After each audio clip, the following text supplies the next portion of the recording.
যখন দাঁতের কাজ শুরু করে দিল, কাফেরেরা আঘাত শুরু করে দিল, নবীজি কি কত কষ্ট দেয়, নবীজিকে কত যন্ত্রণা দেয়।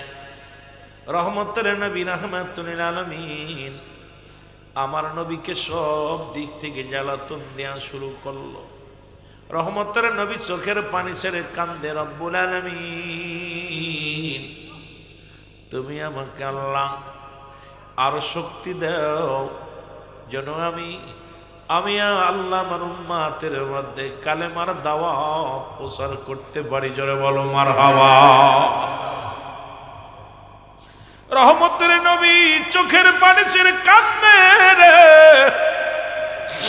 এ যুবক, আমার আল্লাহ পাক বলে, জিবরিল যাও যাও আমার হাবিবরে যে জানাও, কারণ মক্কার মানুষের মনের অবস্থা তত ভালো না। যাও আমার নবীরে যা বলো মদিনার মনোয়ারায় যাইতে। মদিনার মানুষের অপেক্ষা আছে কালেমার গ্রহণ করার জন্যে।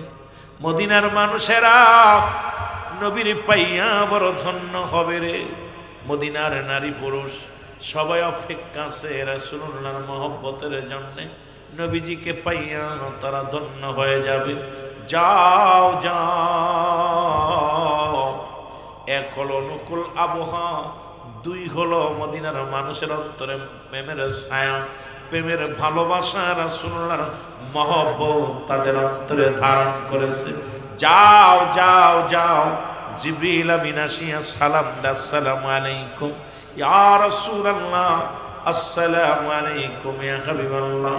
নবী গো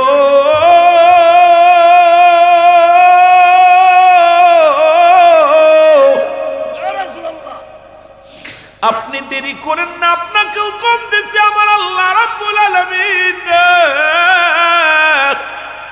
আর দেরি করেন না, যান যান, এই মক্কা ভূমি ছেড়ে মদিনার দিকে চলে যান। মদিনার মানুষগুলো কালেমার বাণী পাওয়ার জন্য আকুল হয়ে বসে আছে। নবী গো যান যান। আমার নবী ডাক দি কয়, জিবরিল রে, এই মক্কা ভূমি আমার মায়ের ভূমি, এই মক্কা ভূমি আমার বাবার ভূমি, এই ভূমি আমার জন্মভূমি রে জিবরিল। এই ভূমি সইয়া আমি কেমনে যাব রে? আমি নবী আমার মায়ের দেশ বাবার দেশ ছেড়ে কেমনে যাব? আমার আল্লাহ ডাক দিয়ে কয়, জিবরিল রে, আমার হাবিবকে ডাক দিয়ে বলো যেতে মদিনায়।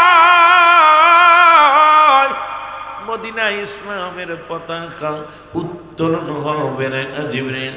মদিনার বুকে পথ পথ করে ইসলামের পতাকা উত্তোলন হবে।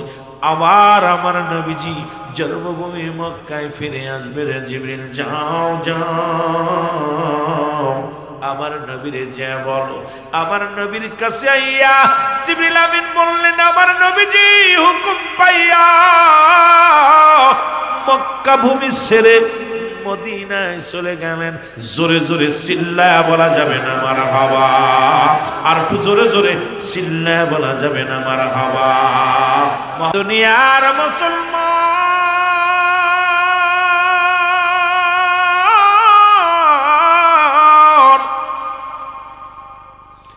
নবীর প্রতি সাহাবীদের কেমন প্রেম ছিল গো! আমি টাচ দিলে সব আলোচনার মধ্যে চলে যাব। একটু ধৈর্য ধরো বাবারা, ধীরে ধীরে আলোচনার মধ্যে যাই রে বাবারা। নবী একদিন হঠাৎ করে জিবরিল আমিনের কথা হই না, আবু বক্করকে ডাক দে, বলা আবু বক্কর রে, না জানি কখন মক্কা থেকে মদিনায় যাওয়া লাগতে পারে। নবী গভীর রাত্রে, একে ছিল কাফেরদের যন্ত্রণা, দুই ছিল আবহাওয়া ভালো ছিল না, মক্কার আবহাওয়া ভালো ছিল না, তিন ছিল মক্কা মদিনার খাবারের অবস্থা। মুসলমান শুনে নাও, এক কথায় অনেকগুলো কারণ ছিল গো। প্রধান কারণ হলো আল্লাহ পাকের ইশারা ছিল নবীজি মদিনায় যাবে। মদিনার বুক থেকে কালেমার দাওয়াত এত পরিমাণ ভাইরাল হবে রে, দোকান আছে, সত্য ইসলামের দাওয়াত পৌঁছে যাবে। জোরে বলো মারহাবা। যেমন মুসলমান, কথাগুলো বোঝার জন্য আমি আস্তে আস্তে আলোচনার মধ্যে যাই। নবীজি বললেন, হঠাৎ গভীর রাত্রে এসে আবু বকরের দরজায় একটা পোকা মারছে। লাব্বাইক ইয়া রাসূলুল্লাহ, লাব্বাইক ইয়া হাবিবাল্লাহ। আমার নবী আবু বকর রে, আমি যে তোমার দরজায়, তুমি টের পাইলা কেমনে করে? বলে, ইয়া রাসূলুল্লাহ, ইয়া হাবিবাল্লাহ, আমার মন বলে আমার নবীজি বলেছিল না জানি কখন যেন এই মক্কা থেকে মদিনায় যেতে হবে। এত রাত্রে আমার দরজায় কে টুকা মারবে রে? আমার নবী দরদি নবী আমার ঘরের মধ্যে আগমন করেছে। আবু বকর বলে, আমার নবী আবু বকর, তুমি ঘুমাও না রে। ও নবীর প্রেমিকেরা, সুন্নি জনতা শোনো। আবু বকর রাদিয়াল্লাহু তাআলা ডাকতে বলে, নবী গো, যেদিন থেকে আপনি বলছেন যে কোনো সময় যেতে হবে গো, ইয়া রাসূলুল্লাহ, ইয়া হাবিবাল্লাহ, ওদিন থেকে আমি আবু বকর একটা দিন পিঠ লাগাই নেই বিছনায়। কারণ আমার নবী কখন এসে ডাক দিবে, দ্বিতীয় ডাক দিতে হলে আমার নবীর কষ্ট হবে রে, না জানি শত্রুপক্ষ হানা দিবে।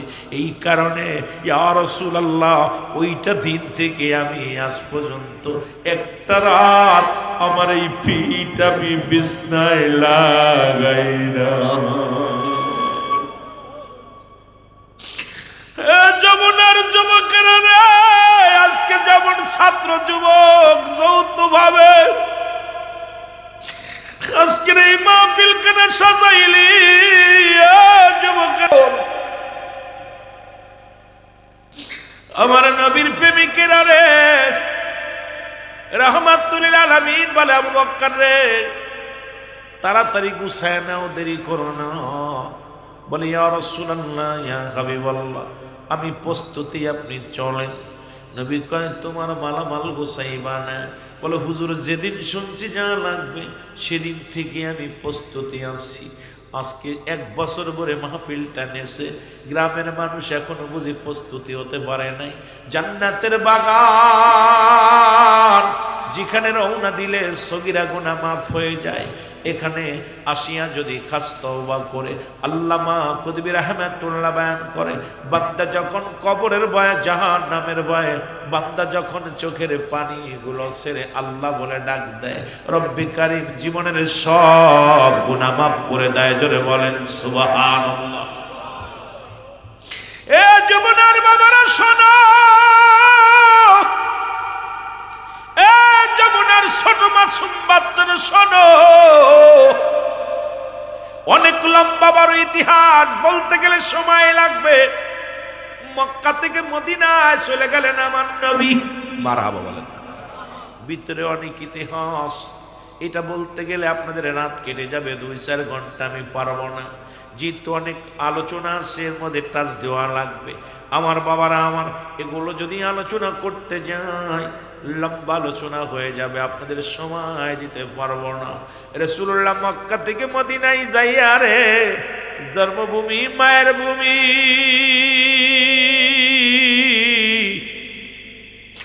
নবী আমার বারবার ফিরে তাকায় আর চোখের পানি ছেড়ে কাঁদে। নবীজি তাকায় কাঁদে রে, আমার বাবার ভূমি, আমার মার ভূমি, আমি ছেড়ে মদিনায় যাব রে।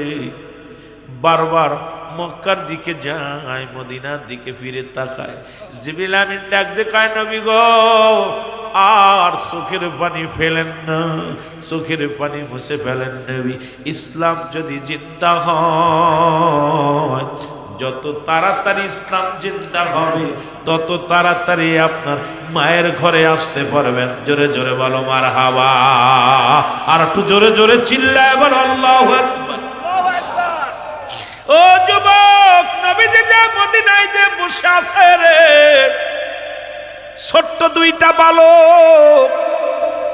আমি ওয়াজ এমনি শুরু করি না, কারণ আপনারা জানেন আমি বাস্তববাদী বক্তা, বাস্তবতা নিয়ে বেশি আলোচনা করি। ছোট্ট 2টি মাসুম বাচ্চা একটা ছেলের বয়স 8 আর একটা ছেলের বয়স 10। এইরকম দুটি বাচ্চা নবীজি আসছে খবর শুই না আসলে গেছেন মুসলমান যা সালাম দা আসসালামু আলাইকুম ইয়া রাসূলুল্লাহ ইয়া হাবিবাল্লাহ। নবী গো, নবী বলা আলাইকুম আসসালাম। বালকেরা রে তোমরা কি চাই? বলে হুজুর আপনার বাড়ি কোথায়? বালক দুটি ইন্টারভিউ আমার নবীর।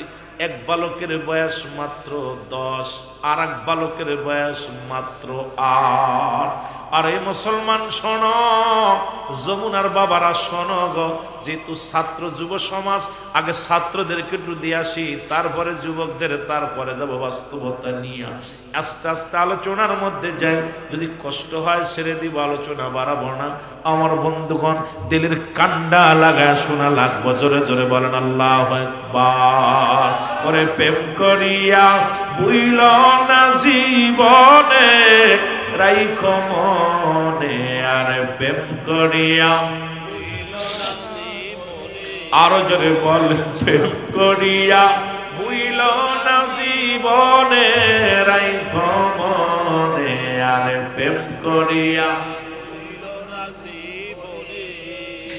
ইরি হযরত বেলাল পাগল ছিল,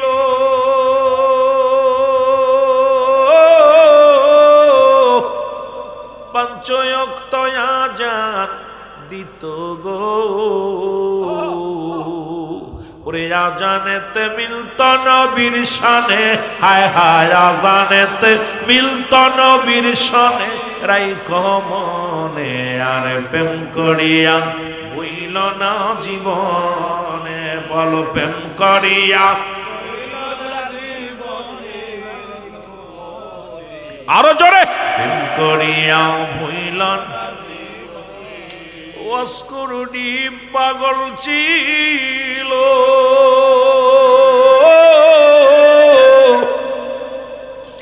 আর 32 দাঁত ভাঙিল গো। ওরে নবীজি কেন দেখল নয়নে, গায় গায় নবীজি কেন দেখল না রাইখো মনে, আর প্রেম করিয়া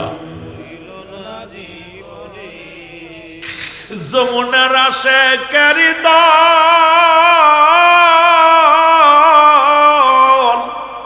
ওই নবী চিনিয়া খোদারে ডাক।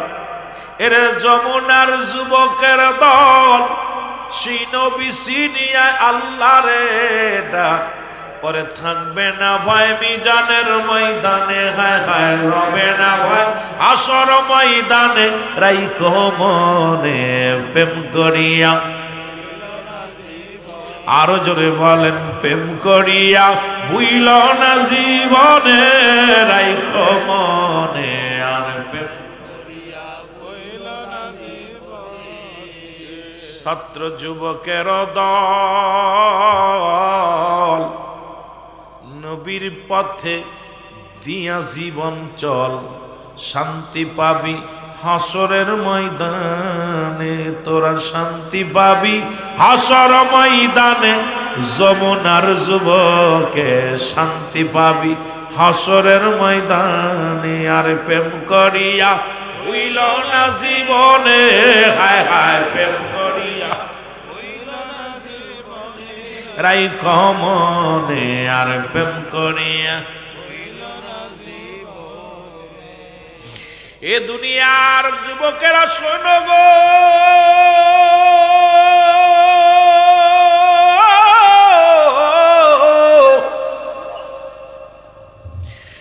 মায়ার নবী দয়ার নবীর ইন্টারভিউ নাই, 2টা বালক যাইয়া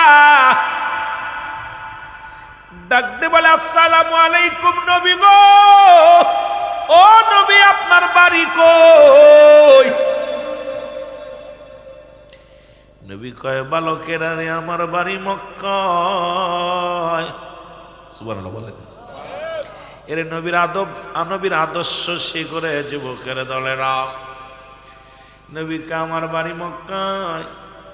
বালক দুটি বলে হুজুর মক্কায় আপনার আব্বা মা কি বেশি আছে দুনিয়ার মধ্যে? আমার নবী যখন শুনছে আব্বা মা বেঁচে আছে রে, নবীর কলিজার মধ্যে আঘাত লাগছে রে। নবী আমার চোখের পানিগুলো দর দর করে ছেড়ে দিচ্ছে। বালক দুটির বুকের মধ্যে টান দিয়ে কয়, বালকের রে, আমি নবী এমন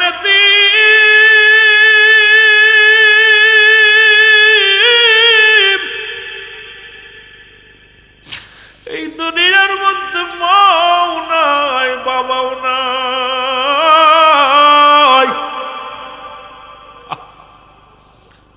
বালক দুটির মুখে যখন নবীজি মা বাবার কথা হচ্ছে, নবী চোখের পানি ধরে রাখতে পারে না। বালকের রে, আমি মা হারা, বাবা হারা, আমি এতিম। বালক দুটি ডাকতে বলে, নবী গো, আপনি কেন, মা বাবা যদি নাই তাহলে কেন আপনি মক্কা থেকে মদিনায় আসলেন? নবী কয়, বালকেরা রে, আমি আসছি কালেমার দাওয়াত দেওয়ার জন্য মদিনার মানুষের। দুটি বালক ডাকতে বলে, হুজুর, মক্কায় কি কোনো মানুষ নাই? আপনি মদিনায় আসলেন, মক্কা নগরে কি কোনো মানুষ নাই যাদেরকে আপনি কালেমার দাওয়াত দিবেন? নবী বলে, আছে। ওরা আমাকে যন্ত্রণা দিছে, ওরা আমারে কষ্ট দিছে। বালক দুটিরে নবী বলতেছে, ও বালক, ওরা আমারে কষ্ট দিছে, আমারে অনেক যন্ত্রণা দিছে। বালক দুটি বলে, নবী গো, ওরা কি মানুষ? ইয়া রাসূলুল্লাহ, ইয়া হাবিবাল্লাহ, আপনার মুখের দিকে তাকাইলে দুনিয়ার সব যন্ত্রণা দূর হয়ে যায়।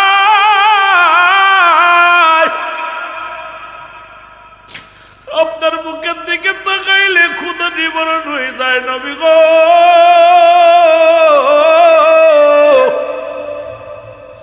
আপনাকে মক্কার মানুষ কেন যন্ত্রণা দিল? আপনি তো কারোর আঘাত করেন নাই, কারোর কষ্ট দেন নাই। নবী কয়, না না, কষ্ট একটা দিয়েছি, সেটা হলো লা ইলাহা ইল্লাল্লাহু মুহাম্মাদুর রাসূলুল্লাহ। বালক দুটো বলে, হুজুর, অপরাধ কি এটা? বলে, জি, এটাই অপরাধ।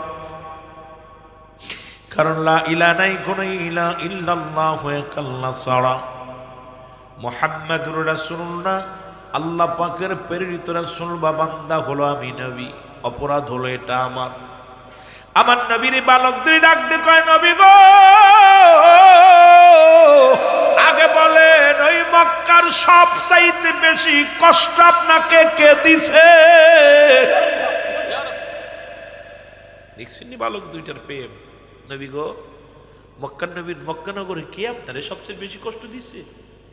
আমার নবী চোখের পানিগুলো ফেলায় বলে, বালক রে, ওই মক্কা নগরে দূর সম্পর্কে আমার এক আত্মীয় প্রভাবশালী মানুষ, তার নাম হলো আবু জেহেল। সব চাইতে কষ্ট দিছে আমি নবীরে আবু জেহেলে। জোরে জোরে চিল্লায়া বলা যাবে না আল্লাহু আকবার। বালকের লগে নবীর কথা হচ্ছে, দেখছেন নি কেমন প্রেম কাকে বলে? বালক দুটো বলে, ভাই, ছোট ভাই বড় ভাই আপনাদের কয়, ভাই, আরে এই মানুষটার কষ্ট, যার আব্বা নাই, যার মা নাই, এই মানুষটার মুখের দিকে তাকাইলে এই মানুষটা তো কোনোদিন কারোর ক্ষতি করতে পারে না। মানুষটারে দেখলে সব দূর হয়ে যায় যন্ত্রণা। এই মানুষটারে মারছে।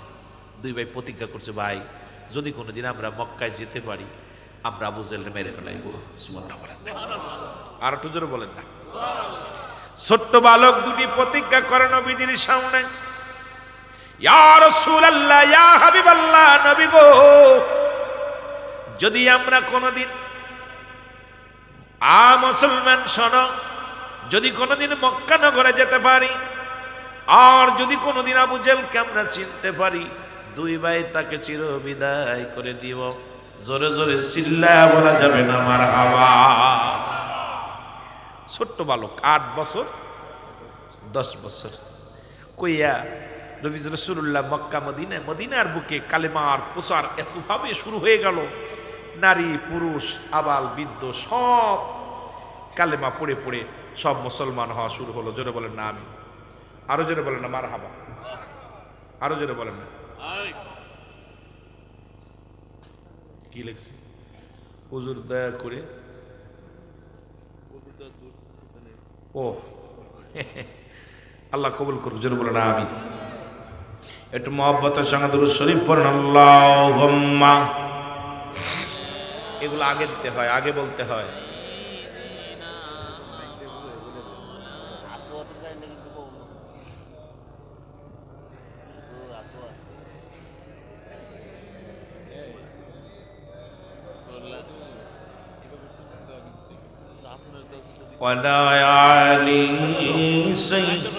উত্তর সব পান, ভয় নাই, দরকার সারা রাত ওয়াজ করুন, ভয় নাই, টেনশন নাই।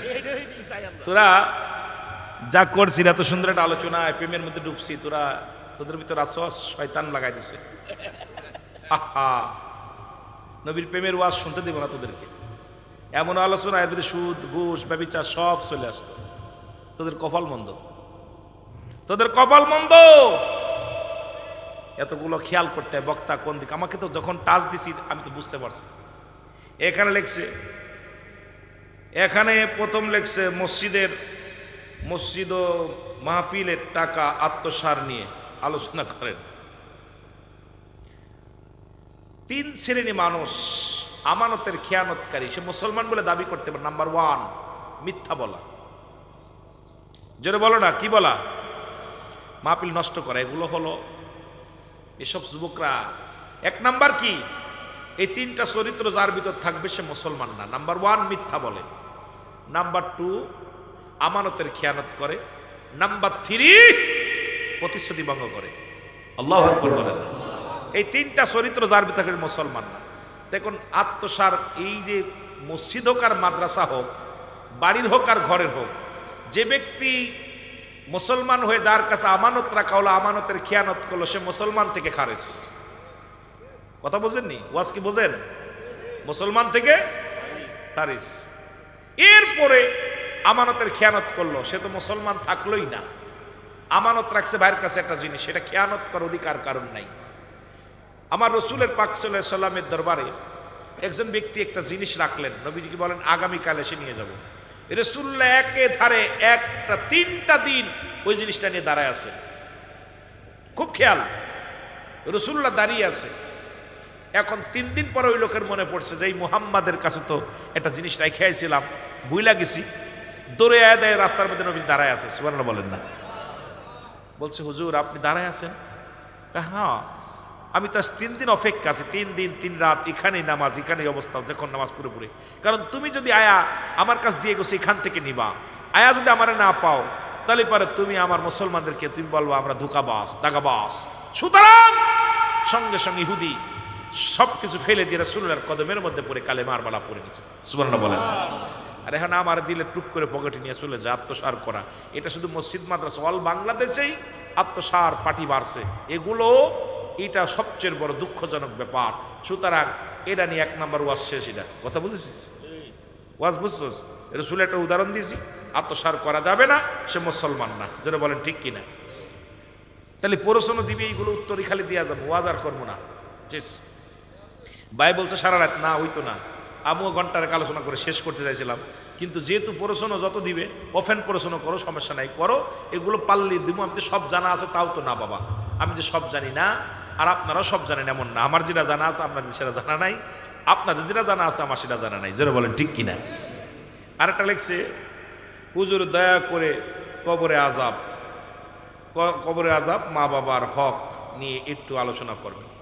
কবরে আলোচনা করতে সুন্দর একটা সুদ ঘুষ নিয়ে একটু আলোচনা করবেন। এটা তো আমার আগেই আমার কানে কানে বলে দিছে, আমার ভাই বলে দিছে, সেটা তো চলবেই। সুদ কি হারাম না হালাল? জোরে বলেন। হারাম না হালাল? এখন মা বাবার ওয়াস, মা বাবার মোট 12টা হক। কয়টা হক? জোরে বলেন কয়টা? 12টা হক। তার মধ্যে জীবিত থাকতে 6টা হক, মৃত্যুর পরে 6টা হক। কয়টা? জোরে বলেন কয়টা? ওদের ওয়াজ শেষ করি, তারপর আমরা পারলে করবারে, না পারলে না করবা। ওয়াজ আগে শেষ করার পর যারা ওয়াজ মোনাজাত দিব, বাকিগুলো যা করে করুক গে, ওয়াজ শেষ করিনি, 2-10 মিনিট শেষ করবো। কি কন, কষ্ট হইব? আপনাদের কথা কইলেই তো হয়ে গেল। এত ওয়াজ আমি 10 মিনিট 5 মিনিট সেরে দিতে পারি, আপনাদের ওয়াজ হলেই হলো। কথা কন না? কেডা বলছে রে? এটা হইতো না, আমি হক যে কথাগুলো ওয়াজ করে দিলেই হয়ে গেল। আমি এত বিস্তারিত করতে চাইতাম কি? আলোচনার ভিতরে বেঘাত ঘটানো কত বড় ক্ষতিকারক জানেন? একটা ওয়াজ করতে গেলে আমার বাবার ক্ষমতা না, আকাশের নিচে জমিনের উপর আমার মতো নরাধন আলোচনা করার মতো ক্ষমতা আমার নাই। এগুলো আমাকে টাচ দিছে, আলোচনা কোন দিকে যায় মন নেয় আগে দেখতে হয়, তারপরে না হইলে বলতে হুজুর ওদিকে যাই না, একটু টাচ দেবে। এইটা হলো আদব। কথা বুঝেননি? এগুলো খুব খারাপ।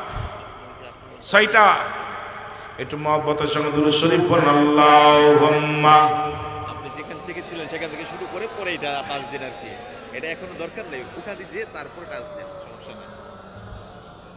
এটা পরে টাচ দিন, আপনি আলোচনাটা চান। ছেলেরা বুঝতে পারে না আর কি, বুঝছেন না? যুবতী হবে জান্নাতি। যাদের সঙ্গে বিয়ে করা জায়েজ তাদের সঙ্গে দেখা করা হারাম, আর যাদের সঙ্গে বিয়ে করা যায় হারাম তাদের সঙ্গে দেখা করা জায়েজ। কথা বুঝো? এ যুবকরা, যেহেতু তোদের ওয়াজ আজকে লাগাইনি, আস্তে আস্তে শুনে নে। 5 ফেরেনি নারী, সেটা হলো নাম্বার 1 সতীত্বর আমানতদারী। নাম্বার 2 পৃথিবীর মধ্যে নাম্বার 2 হলো আমলদারী নারী। নাম্বার 3 হলো মুসলমান পর্দাশীলতা নারী। মারহাবা বলো না? আর একটু জোরে বলো, আর একটু জোরে বলো। যেমন পর্দা যেমন ফরজ, নামাজও তেমনি ফরজ। নামাজ যেমনি ফরজ, পর্দা তেমনি ফরজ। এই পর্দাশীলতা নারী আর আমলদারী নারী, আমার বাবারা, আমার 4 নাম্বার হলো গুণবতী রূপবতী নারী। এ মুসলমান শোনো, 4 নাম্বার এইটা, এক একটা বিস্তারিত আলোচনা করতে সময় লাগবে, সময় দিতে হবে ঘন্টা অনেক করে এক একটা আলোচনা। এই 5টা গুণের গুণান্বিত নারীদেরকে নিয়ে আলোচনা যদি করতে যায় 5 ঘন্টা সময়ও পারবো না আলোচনা শেষ করতে। তবে লম্বা আলোচনা নেই, অল্প করে করে যায়। বাবারা আমার, আজকে গুণবতী রূপবতী নারী যদি বিবাহ কর, 10 বছর 50 বছর বিদেশে থাকলেও বউ কোনোদিন যাবে না। আর এই গুণের নারী যদি না পাও, বিদেশে গেছো 6 মাস পরে এসে দেখবা বউ ঘরে না। ঠিক কিনা? এই জন্য মুসলমান রূপবতী গুণবতী নারী, এমন একটা মেয়ে যদি বিবাহ করতে পারো, তোমার ঘরের মধ্যে শান্তি আসবে, ভাই ভাই বিরোধ হবে না, তোমার মার সঙ্গে বিরোধ হবে না, তোমার বোনের সঙ্গে বিরোধ হবে না, তোমার দুনিয়ার মধ্যে আর এই পৃথিবীর মধ্যে তোমার মতো শান্তিপ্রিয় মানুষ আর কেউ থাকবে না। জীবনে কোনোদিন দামি কাপড় চাবে না, জীবনে কোনোদিন দামি পোশাক চাবে না, জীবনে কোনোদিন দামি অহংকার চাবে, অলংকার চাবে না। দুনিয়ার মধ্যে আমিত্ব বলতে কিছু থাকবে না, সব কিছু মিলিয়ে দিবে স্বামীর সুখের জন্যে, স্বামীর সুখের জন্যে সব কিছু বলিয়ে দিবে। 5 নাম্বার হলো, রসুল বলছে 5 নাম্বার হলো আদর্শবান বাবা মায়ের সন্তান। এখন আজ থেকে প্রতিজ্ঞা করব, এ যুবক, আজ থেকে প্রতিজ্ঞা করব, কোন ঘুষখোরের মেয়ে বিয়ে করব না, কোন সুদখোরের মেয়ে বিয়ে করব না, কোন জিনাকারীর মেয়ে বিয়ে করব না।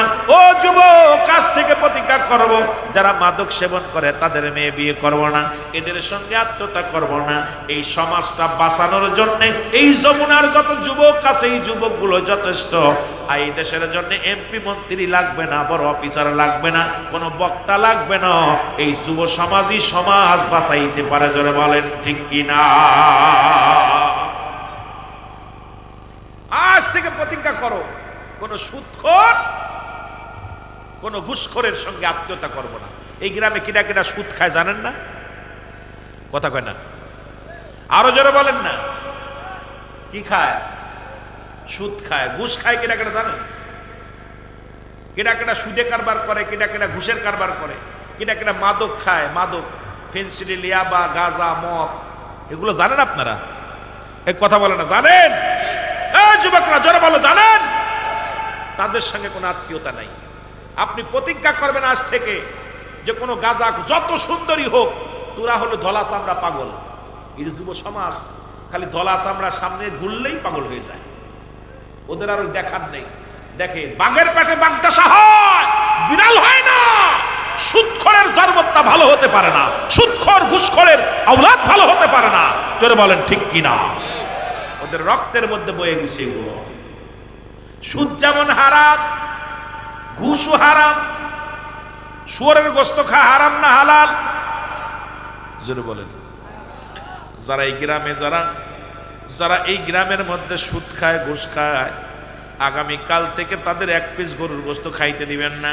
যে ব্যাগটা কাড়ি নিবেন যুব সমাজ ভাইয়েরা, কায়রা নিয়ে একটা খিঞ্জির জব করে 2 কেজি পাঠায়া দিবেন, ভালো করে বুনে খাবেন। কারণ তাদের নসিবে যেমন সুদও হারাম, ঘুষও হারাম। সুতরাং খাবা ঘুষ আর সুদ, খাবা গরুর গোশত চলবে না। জোরে বলেন ঠিক কিনা? চলবে না এগুলো। এগুলো বদলাইতে হলে যুব সমাজ পারে। জোরে বলেন পারে কি পারে না? জোরে বলেন পারে কি পারে না? যুব সমাজ পারে এই সমাজটাকে পরিবর্তন করে দিতে। কিন্তু তোমরা ওদিকে যাবা না। ওই ঘুষখোরে যদি সুন্দরী মায়ে থাকে, পার স্যান্ডেল ক্ষয় হয়ে যায় ঘুরতে ঘুরতে। সুদখোরের মায়ে, ঘুষখোরের মেয়ে বিয়ে করার জন্য পাগল হয়ে যাও। কারণ বাবা প্রতিজ্ঞা করো, ভ্যান চালকের সঙ্গে আত্মীয়তা করবো, রিক্সা চালকের সঙ্গে আত্মীয়তা করবো, দিন মজুরির সঙ্গে আত্মীয়তা করবো, তবু সুদখোর ঘুষখোরের সঙ্গে কোনো সম্পর্ক রাখব না। কিডা কিডা রাজি আছো একটু হাত দুখানে তুলে দেখা। গেলে হাওনো তা দুটো না, ঘটনা কি না? ভালো লাগে সুদখোর গুলো, ঘুষখোর গুলো ভালো লাগে? ভালো লাগে? হ্যাঁ, করছির আরো আত্মীয়তা আছে না, ছেলে মেয়ে হচ্ছে না। এগুলো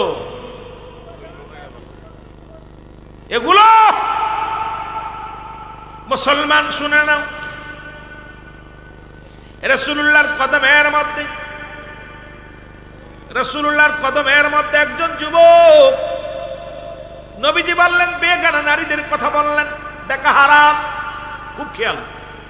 নবীজির কদমের মধ্যে একজন যুবক ছিলেন, যিনি 5 ওয়াক্ত সালাত, 5 ওয়াক্ত নামাজ প্রতিনিয়ত রাসূলুল্লাহর পিছে এসে আদায় করতেন।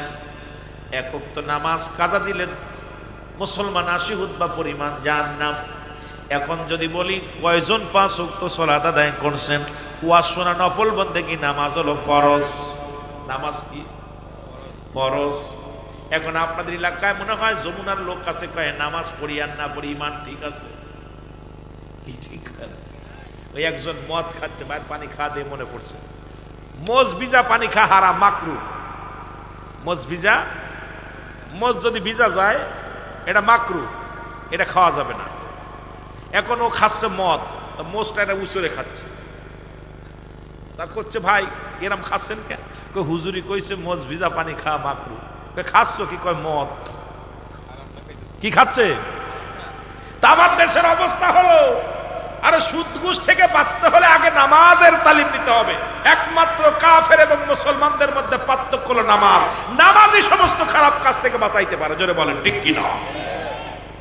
নামাজের ধার বিনা খালি আয়া ওয়াজ শুনবি। আমার ভাইয়েরা, আমার বন্ধুরা, আমার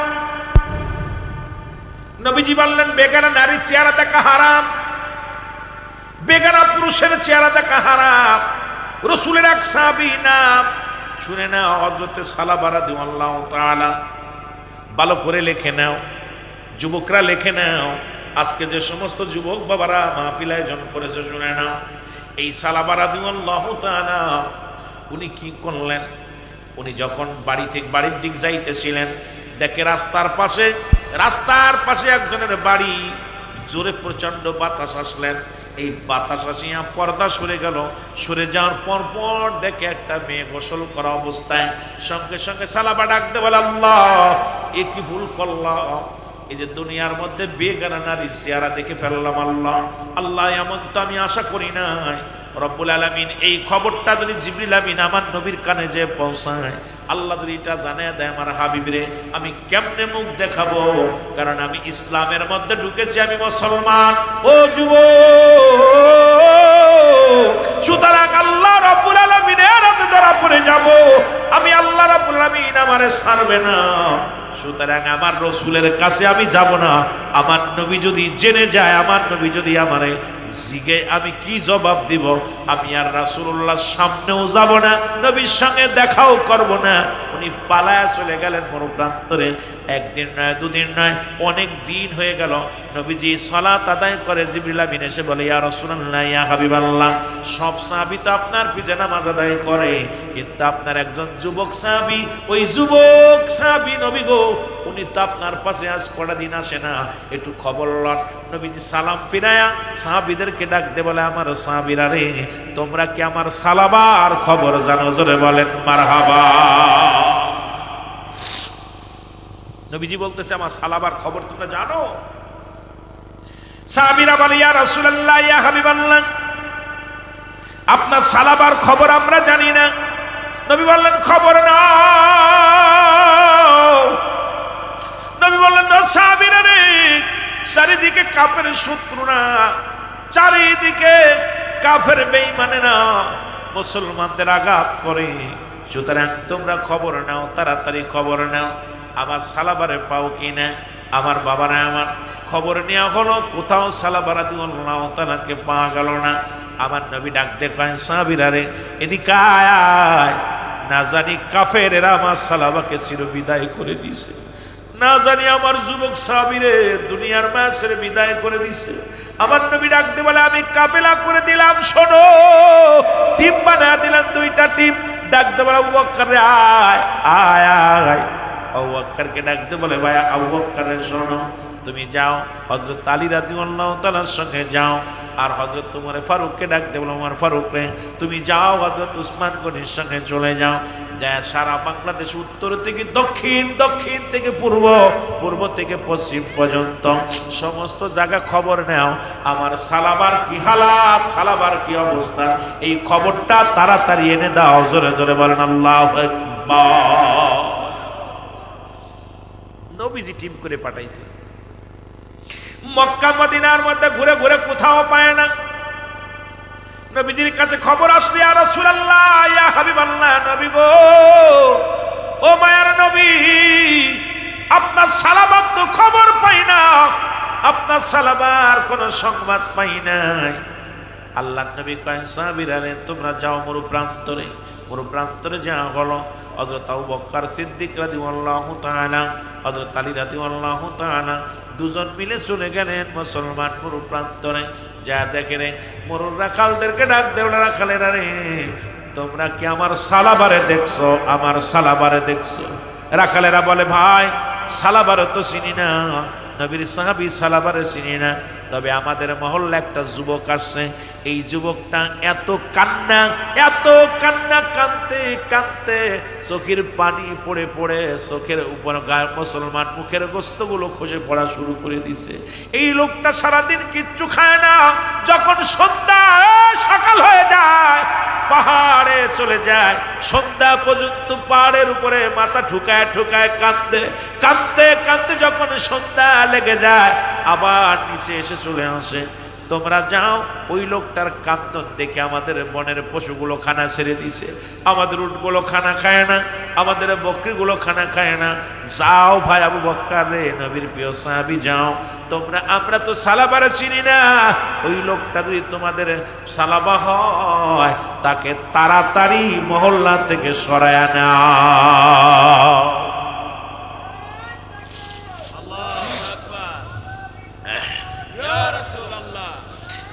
এ আমার ভাইরা, আমার বন্ধুরা, রাসূলুল সাহাবা, রাসূলের সাহাবীরা দূরে গেলেন। আরেকজন বলে, ভাই আবু বকর, সালাবা হাঁটতে পারে না, হেলে দুলে জমিনের মধ্যে পড়ে যায়, আমরা তারে কি করলাম, এক পাতিল দুধ দিলাম, এক পাতিল আমাদের বকরি দোয়া, এক পাতিল দুধ দিয়েছিলাম খাওয়ার জন্যে, যেন গায়ে একটু বল পায়।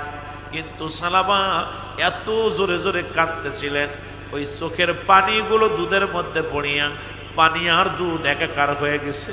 কাঁদতে আর বলে, আল্লাহ কি খাবো রে রব্বে কারীম, আমি তো জাহান্নামে চলে যাব, জাহান্নামী হয়ে যাব, বেগানা নারী চেহারা দেখে ফেলেছি। আর তোমরা পরের মেয়ের হাত ধরে হোটেলে নিয়ে যাও, তোমরা পরের মেয়ের হাত ধরে নিয়ে পার্কে চলে যাও, পরের মেয়ের হাত ধরে মুসলমান কত ডেটিং করো। আল্লাহর কসম তোমাদের অবস্থা কেমন হবে ও যুবক? শোনো শোনো, অধিকাংশ কিয়ামতের ময়দানে অধিকাংশ যুবকের লজ্জাস্থান দিয়ে আগুনের ফুলকি বাইর হবে, আর অধিকাংশ যুবতীর লজ্জাস্থান দিয়ে আগুনের ফুলকি ঢুকানো হবে। কারণ যে সমস্ত মেয়েরা ছেলেদের প্রতি আকর্ষণ করে, আর যে সমস্ত ছেলেরা মেয়েদের পিছ পিছ গুড়গুড় করে, মেয়েদের প্রতি পাগল, এই দুইটা জাতির কঠিন শাস্তি হবে কিয়ামতের ময়দানে। সুতরাং আজকে যারা যুবক বাবারা আছো, লক্ষ্য করে শোনো বাবারা, আমারা শুনে নাও। এই জন্য নবীজি বলছেন, দুইটা জিনিস যে ব্যক্তি আমার কাছে হেফাজত করতে পারবে, আমি নবী তার হাত ধরে জান্নাতে নিয়ে যাব। তার মধ্যে একটা হলো দু পায়ের মধ্য বস্তু, যেটা হলো লজ্জাস্থান, পুরুষ লিঙ্গ এবং স্ত্রীলিঙ্গ। এটা একমাত্র স্বামী স্ত্রী ব্যতীত, স্বামী ব্যতীত, স্ত্রী ব্যতীত অন্য কোনো পুরুষের কাছে বিলিয়ে দেবে না, অন্য কোনো মানুষের কাছে যাবে না। আমার নবী ওয়াদা করছে, শোনো, একমাত্র স্বামী ব্যতীত স্ত্রীর এই লজ্জা, ও মুসলমান শোনো, পৃথিবীর অন্য কোনো পুরুষের কাছে সে যাবে না। এইটা হেফাজত রাখবে, লজ্জাস্থানটাকে হেফাজত রাখবে। আর দুগালের মধ্যে বস্তু যেটা হেফাজত করবে জিহ্বা। আমি নবী ওয়াদা করলাম, কথা দিলাম, আমি নবী তার হাত ধরে জান্নাতে নিয়ে যাব। এখন ক্লাস 6 এর ছেলে অন্যর মেয়ের হাত ধরে নিয়ে যাও, মুসলমান 8-9 পোলাপান গুলো তারা অন্যের মেয়ের হাত ধরে নিয়ে চলে যাও। কসম আল্লাহর, শোনো, আল্লাহর বিধানের কথা শোনো। পৃথিবীর মধ্যে যদি কোনো যুবক, যদি কোনো অবিবাহিত পুরুষ, অবিবাহিত নারী যদি জিনা করে, জিনার শাস্তির বিধান শোনো। এই দুনিয়ার মধ্যে শোনো, সুদখোর, ঘুষখোর, জিনাখোর যুবকেরা শোনো, পৃথিবীর মধ্যে যদি কোনো পৃথিবীর মধ্যে অবিবাহিত নারী, অবিবাহিত পুরুষ যদি জিনা করে, জিনার শাস্তির বিধান হলো 100 ডোরা তার গায়ের মধ্যে মারতে হবে। এটা হলো ইসলামের বিধান। এমন ভাবে মারতে হবে 2-4টে মারা পাওয়ার জন্য মারা যায়। ওই লোকটার এখন আমাদের দেশে অসংখ্য বাবা মা ওই জিনাকারীর পক্ষ নিয়ে মামলা করে, মুসলমান আদালতে যায়, উকিল ধরে। আরে মুসলমান শুনে নাও, ভালো করে শুনে নাও, জিনার শাস্তির বিধান শোনো। এবার আমার নবীজি বলে গেছে কি, আল্লাহর বিধান মানবানি। ও যুবক, এইবার ওই ব্যক্তি যখন মারা যাবে, মারা গেলে অবিবাহিত থাকার কারণে, অবিবাহিত নারী, অবিবাহিত পুরুষ হওয়ার কারণে ওকে জানাজা পড়ানো যাবে, কাফন পরানো হবে, দাফন করানো হবে। আর বাকিগুলো কবর উপর দিয়ে বেতের আঘাতগুলো তার কবর উপরে মারতে হবে। এবার বিবাহিত নারী, বিবাহিত পুরুষ যদি জিনা করে, শুনে নাও যমুনার বাবারা, যদি কোনো বিবাহিত পুরুষ, বিবাহিত নারী যদি জিনা করে, এদের শাস্তির বিধান হলো পৃথিবীর মধ্যে নাভি পর্যন্ত, মাটির নিচে বুক পর্যন্ত পুঁততে হবে, আর এই পাথর নিক্ষেপ করতে হবে। পাথর মুসলমান পৃথিবীর মধ্যে ইট পাটকেল, পাথর, লোহা যা পাবেন নিক্ষেপ করে ওকে মেরে ফেলবেন। যখন নিশ্চিত হয়ে যাবেন মারা গেছে, এই মারা গেলে তখন তারে উত্তোলন করবেন, খুঁজে উঠাইবেন। খুঁজে উঠাইয়া যুবকেরা শুনে নাও, পৃথিবীর মধ্যে কোনো বিবাহিত নারী জানাজা পাবে না, বিবাহিত পুরুষ জানাজা পাবে না।